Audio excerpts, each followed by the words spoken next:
Good morning friends. आज हम दीक्षा rice app के बारे में जानकारी प्राप्त करेंगे।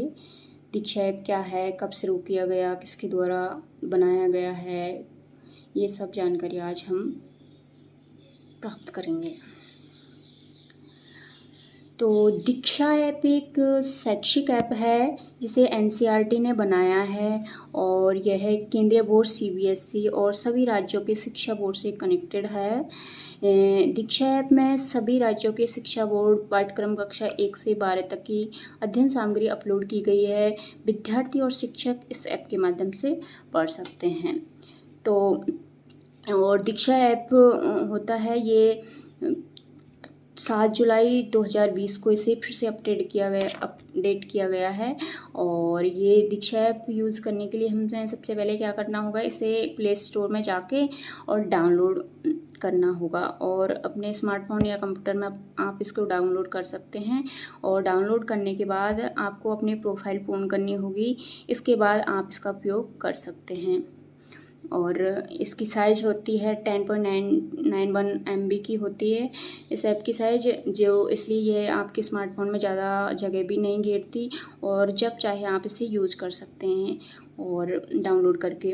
और यह ऐप भारत के डिजिटल इंफ्रास्ट्रक्चर का बुनियादी ढांचा तैयार करता है, जो बहुत ही महत्वपूर्ण है। और शिक्षकों को डिजिटलीकरण से जोड़ने के लिए इस ऐप की शुरुआत की गई है, जिससे शिक्षक अपने नवाचारों का प्रयोग कर सके और अपनी शिक्षा में और प्रगति प्राप्त करने के लिए, प्रभावी बनाने के लिए इसका उपयोग कर सके।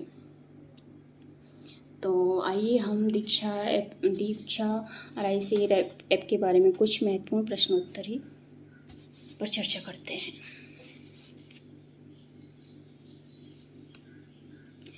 क्वेश्चन नंबर 1 है हमारा, दीक्षा का पूरा नाम क्या है?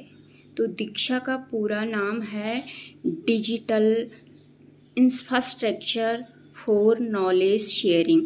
D for digital, I for infrastructure, K for knowledge, SHA for sharing, यानी digital infrastructure for knowledge sharing, ये इसका पूरा नाम है दीक्षा का।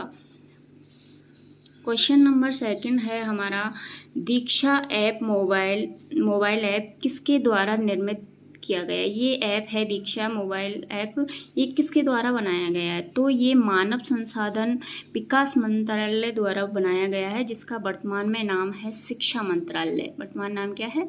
शिक्षा मंत्रालय। जो ये शिक्षा मंत्रालय 1935 में इसका नाम शिक्षा मंत्रालय था MHRD का। उसके बाद अब 1935 से पहले था शिक्षा मंत्रालय, फिर 1935 में इसका नाम MHRD यानी कि मानव संसाधन विकास मंत्रालय कर दिया।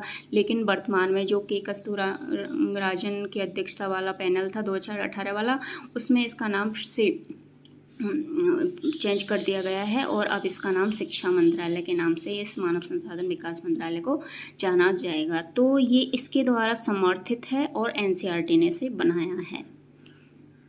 ठीक है। उसके बाद क्वेश्चन नंबर 3 है हमारा, दीक्षा ऐप में कौन कौन सी भाषाएं उपलब्ध हैं? तो ये दीक्षा जो ऐप है इसमें लगभग 15 भाषाएं हैं। 15 भाषाएं कौन कौन सी हैं? अंग्रेजी, हिंदी, तमिल, तेलुगु, मराठी, कन्नड़, असमिया, बंगाली, गुजराती और छत्तीसगढ़ी, ये 15 भाषाएं इसमें उपलब्ध हैं। जिस क्षेत्र का है, जिस से उसको आसानी है, उसी भाषा में ये दीक्षा ऐप माध्यम भर के और पढ़ सकता है, जानकारी प्राप्त कर सकता है शिक्षक और विद्यार्थी और जो भी कोई प्रतियोगिता परीक्षा की तैयारी कर रहा है वो सब। क्वेश्चन नंबर 4 है हमारा, दीक्षा ऐप की शुरुआत कब हुई? ये दीक्षा ऐप है, इसकी शुरुआत कब की गई थी? तो दीक्षा ऐप की शुरुआत 5 सितंबर 2017 को उपराष्ट्रपति वेंकैया नायडू द्वारा की गई थी। कब की गई थी? 5 सितंबर 2017। दीक्षा ऐप की शुरुआत 5 सितंबर 2017 को की गई थी। क्वेश्चन नंबर 5 है हमारा, दीक्षा ऐप का आदर्श वाक्य क्या है? चूँकि हमारे जो शिक्षक होते हैं वो भविष्य के निर्माता होते हैं, तो उनको डिजिटलीकरण से जोड़ने के लिए वो अपने नवाचारों का उचित उपयोग कर सकें, इसके लिए ये दीक्षा ऐप की शुरुआत की गई तो अपनी शिक्षण में प्रगति ला सकता है शिक्षक इसके माध्यम से। तो इसका आदर्श वाक्य क्या है? हमारे शिक्षक हमारे नायक। तो शिक्षक समुदाय को एक बहुत ही महत्वपूर्ण शक्ति के रूप में जाना जाता है। तो ये आदर्श वाक्य उसके लिए, दीक्षा ऐप उसके लिए ही बनाया गया है। क्वेश्चन नंबर 6 है हमारा, दीक्षा ऐप की साइज कितने MB की होती है? तो दीक्षा ऐप है, इसकी साइज होती है 10.91 MB की होती है, जो लगभग 11 MB के बराबर होता है। क्वेश्चन नंबर 7 है हमारा, दीक्षा ऐप उपयोगी है। दीक्षा ऐप किसके लिए उपयोगी है? ये शिक्षक, विद्यार्थी और जो भी कोई कंपटीशन की एग्जाम की तैयारी कर रहा है उसके लिए ये बहुत ही उपयोगी है। क्वेश्चन नंबर 8 है हमारा, दीक्षा ऐप पर किस प्रकार की शिक्षण सामग्री उपलब्ध है? तो दीक्षा ऐप पर किस तरह की सामग्री उपलब्ध है? तो इस पर केंद्रीय बोर्ड CBSE, NCERT और सभी SIERT सभी राज्यों के शिक्षा बोर्ड से ये इस पाठ्यक्रम इस पर उपलब्ध है। क्वेश्चन नंबर 9 है हमारा, दीक्षा ऐप की मुख्य विशेषता क्या है? तो ये दीक्षा जो ऐप है इसकी मुख्य विशेषता क्या है? ये इसकी मुख्य विशेषता है प्रगति एवं मूल्यांकन हेतु डैशबोर्ड तैयार करता है। दीक्षा ऐप है, इसके माध्यम से हम कोई भी जानकारी प्राप्त कर सकते हैं और अगर हम ये जानना चाहते हैं कि हमने अपने शिक्षा में कितनी प्रगति की है तो इसका मूल्यांकन करने के लिए दीक्षा ऐप एक टेस्ट लेता है। उस टेस्ट में हम अपने प्रगति जान सकते हैं विद परसेंटेज, और बाद में हम को एक सर्टिफिकेट भी प्राप्त होता है दीक्षा ऐप से, जिसे आजकल सरकारी स्कूलों में इसको बहुत ही ज़रूरी कर दिया गया है।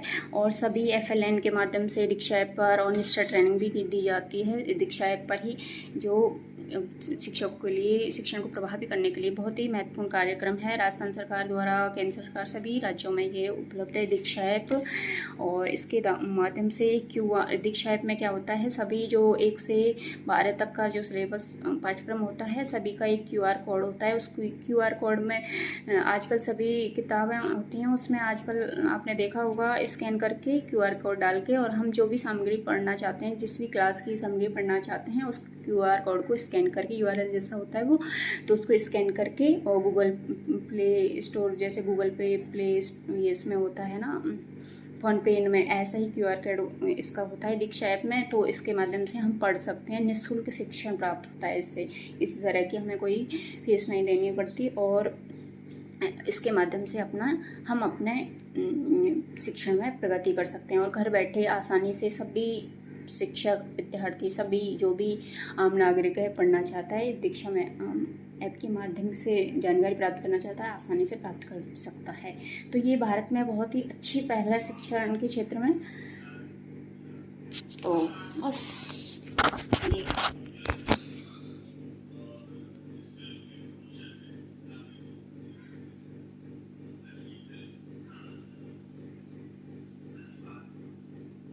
आपको हमारा ये प्रयास कैसा लगा बताइए कमेंट करके। अच्छा लगा तो कमेंट करना और नहीं लगा तो कोई बात नहीं।